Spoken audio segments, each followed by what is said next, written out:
The first time Zoe Reeves walked up to my desk wearing headphones around her neck and said, "We needed to talk about track 7, I had a half-eaten Kind bar in one hand, a cold brew in the other, and a slowly dawning awareness that I had, in the previous 24 hours, made a catastrophic error in Slack. Let me back up. I'm Lucas Ward, 28 years old, UX designer at Fenwick Digital, a fintech startup in Austin, Texas. We built software that helped community banks modernize their lending systems, which sounds dry but mattered enormously to the kinds of towns where the local credit union was still the only place people trusted with their money. I was good at my job. I was quietly, reliably good at it, which had been my whole personality, for approximately 11 months. Because 11 months ago, my girlfriend of 2 years, Lauren, sat across from me at our kitchen table and explained, very calmly, that she had outgrown our relationship. She wasn't cruel about it. She even teared up once. She said I was a good person. She just meant for someone else. That was almost worse. Kindness with finality is its own kind of knife. After that, I did what any reasonable person does. I moved into a smaller apartment. I ran a lot. I made a list of rules. Rule 1. No office involvement. Startups were small ecosystems and messy feelings had a way of clogging the whole filter. Rule 2. Especially not with someone I actually respected. Rule 3. If Zoe Reeves glanced over from the product team's side of the floor with that quick, assessing look she had, I was to immediately become very interested in the Figma prototype on my screen.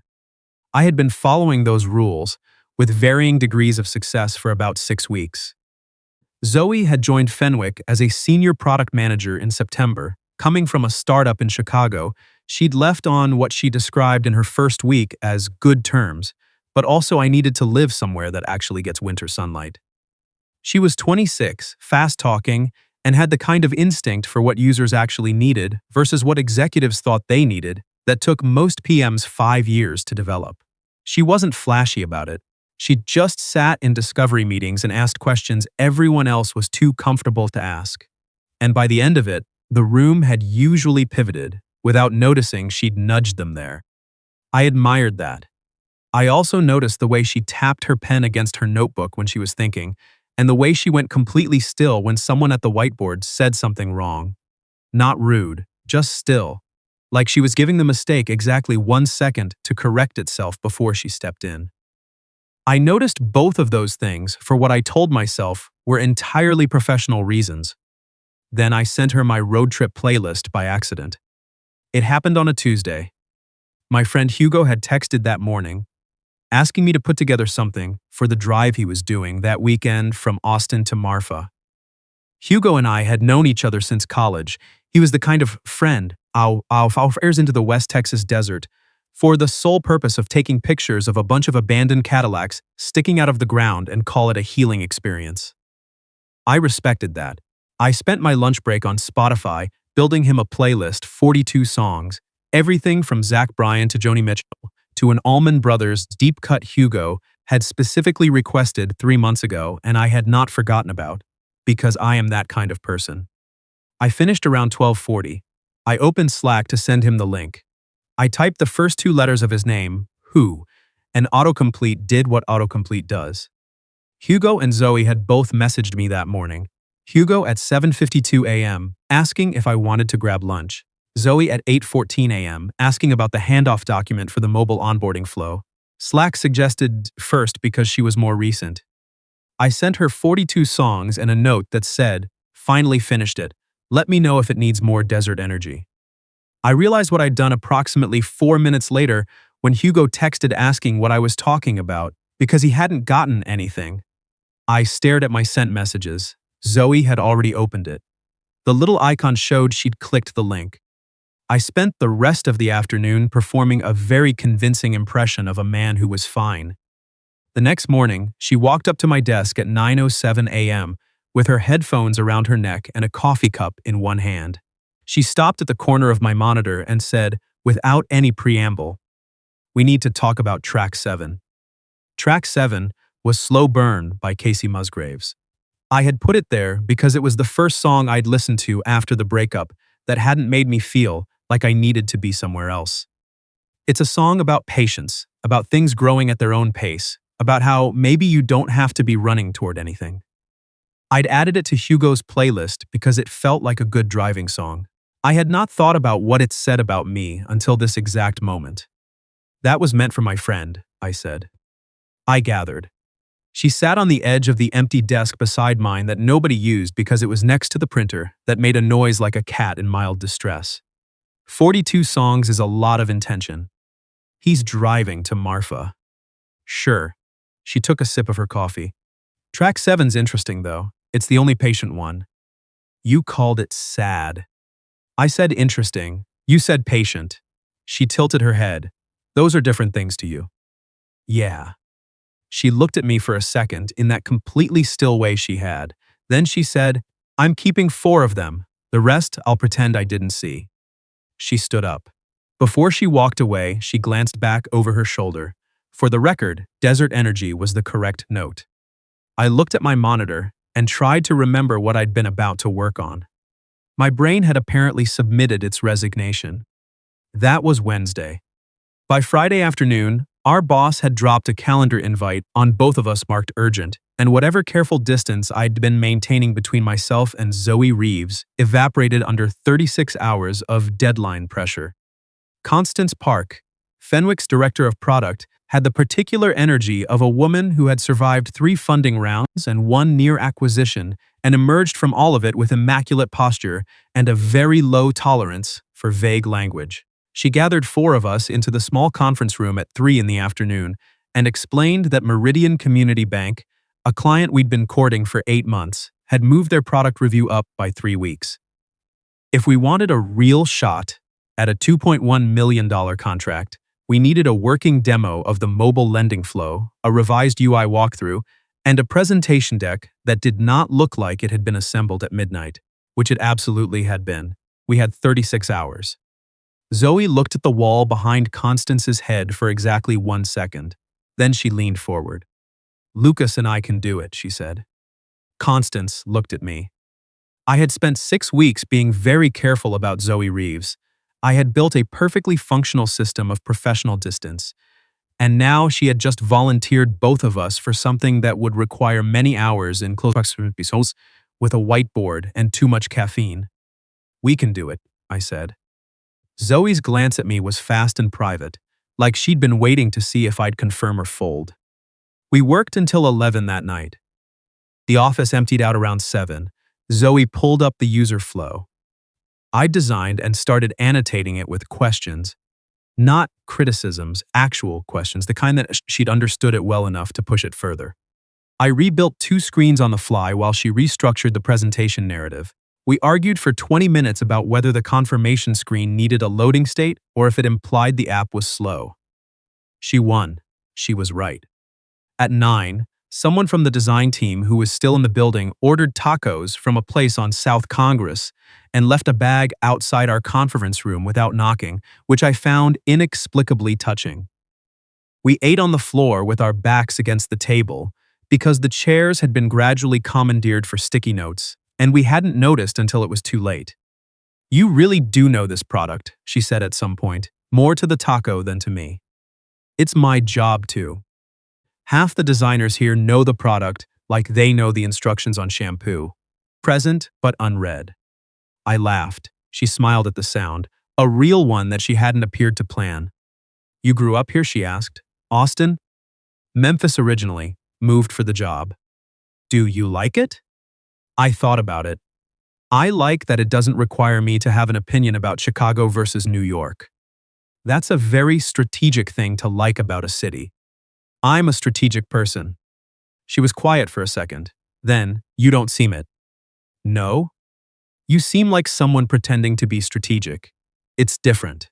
She said it without cruelty. The way you'd say you've got something on your shirt, just accurate, aimed at fixing the thing. I set my taco down. My ex used to say I was too comfortable with wherever I landed, that I didn't have enough drive. Zoe went still in that way she had. She left, she asked after a beat. She said she'd outgrown the relationship. That's a very tidy way to say something that probably wasn't tidy. No, I said, it really wasn't. The conference room was quiet except for the HVAC and the distant melancholy hum of the printer nobody could fix.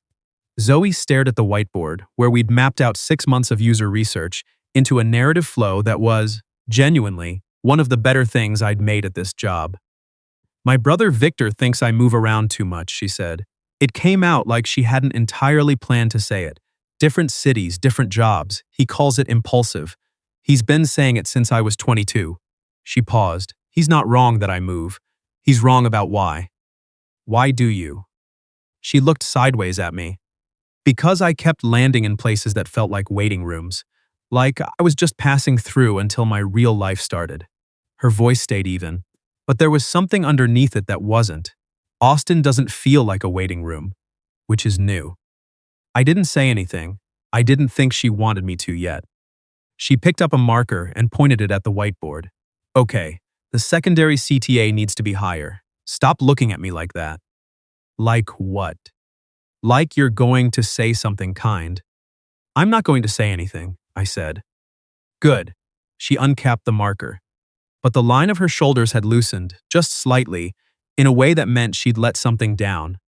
We finished the demo at 12:40 a.m. Constance reviewed it the next morning and sent a reply with no punctuation that just said, "This works." From Constance, that was a standing ovation. The Meridian walkthrough was scheduled for the following Thursday. In the days between, Zoe and I moved around each other differently. Not loudly. We didn't announce anything. But when she passed my desk, she sometimes stopped. When I sent her a revised screen, she responded in full sentences, instead of Slack reactions. Hugo, who worked in sales 2 rows over and had the perceptiveness of a golden retriever on a good day, cornered me by the espresso machine on Wednesday afternoon.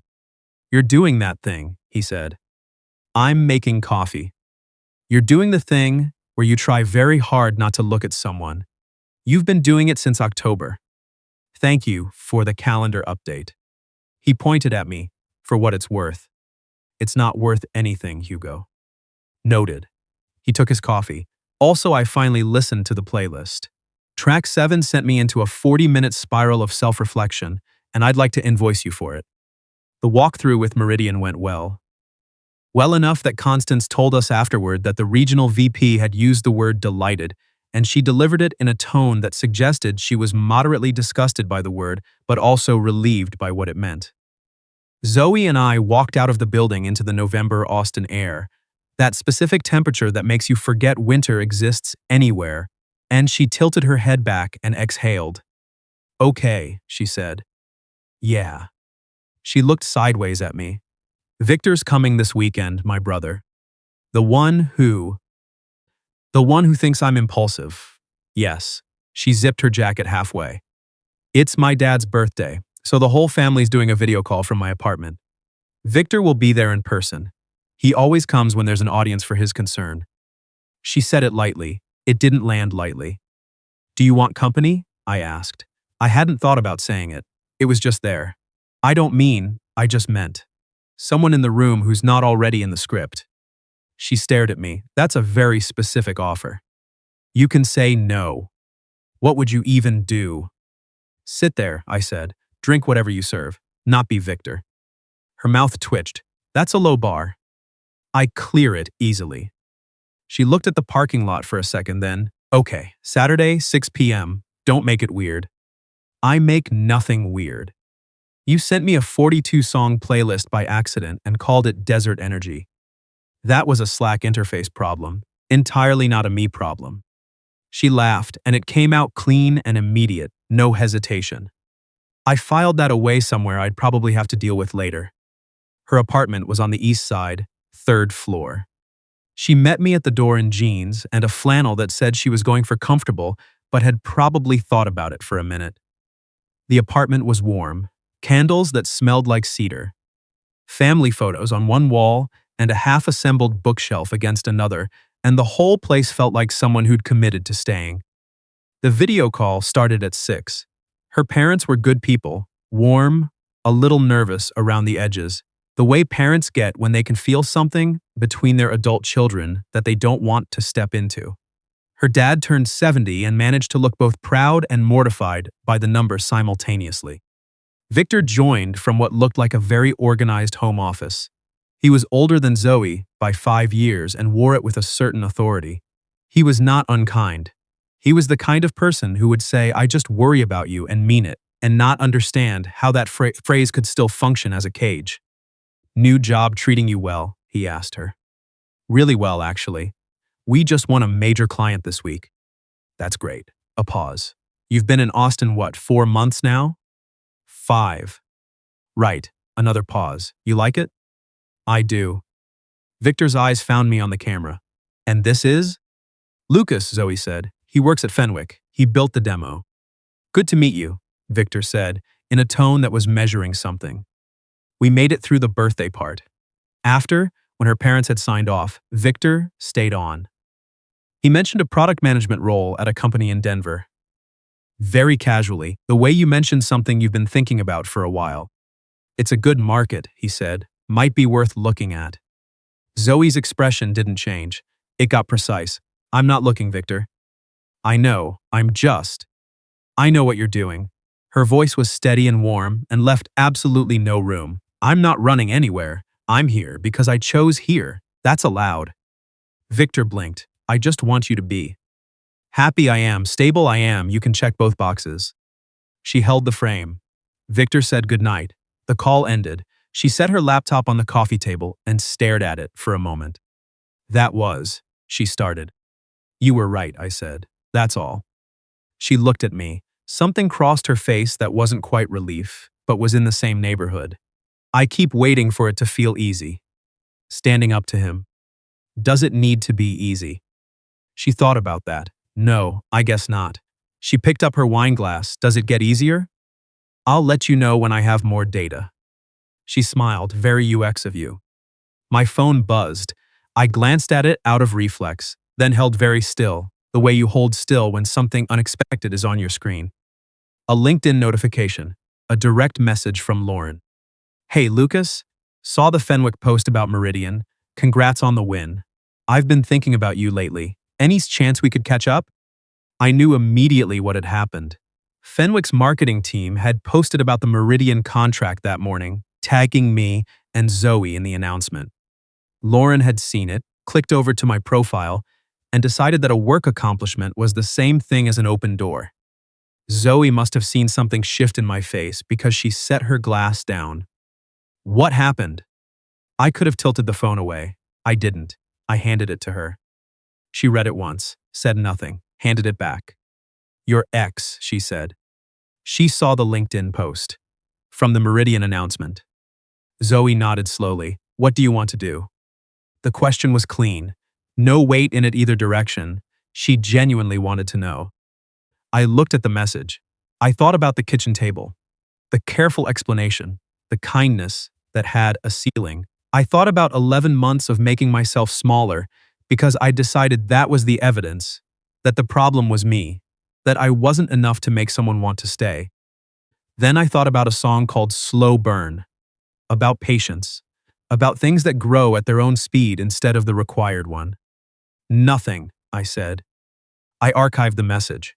Then, before I could turn it into a whole internal production, I opened Lauren's contact and hit block.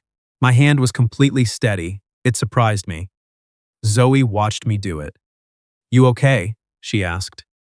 "Yeah." I set the phone face down on the coffee table. She said I was too comfortable with where I was, that I didn't push hard enough toward the next thing. I looked at Zoe.